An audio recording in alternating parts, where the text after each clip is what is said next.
दुनिया की सबसे ऊंची दुर्गा प्रतिमा के बाद अब देश की सबसे लंबी बुद्ध प्रतिमा कोलकाता के जाने माने मूर्तिकार मिंटू पाल प्रतिमा निर्माण के क्षेत्र में एक और नजीर पेश करने जा रहे हैं। 53 साल के पाल इस समय कुम्हारटोली स्थित अपने वर्कशॉप में भगवान बुद्ध की 100 फीट लंबी प्रतिमा तैयार करने में जुटे हुए हैं।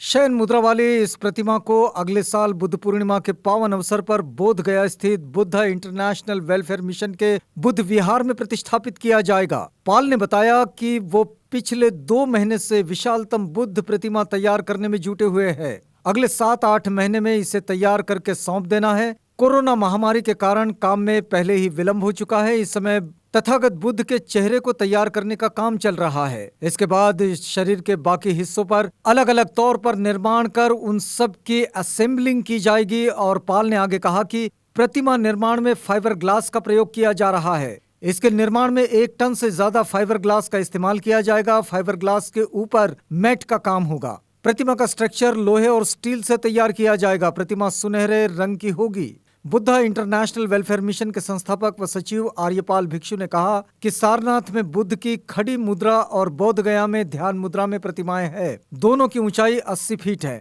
ये शयन मुद्रा वाली प्रतिमा की लंबाई 80 फीट है, लेकिन इसके नीचे जो बेदी बनेगी वो 20 फीट की होगी।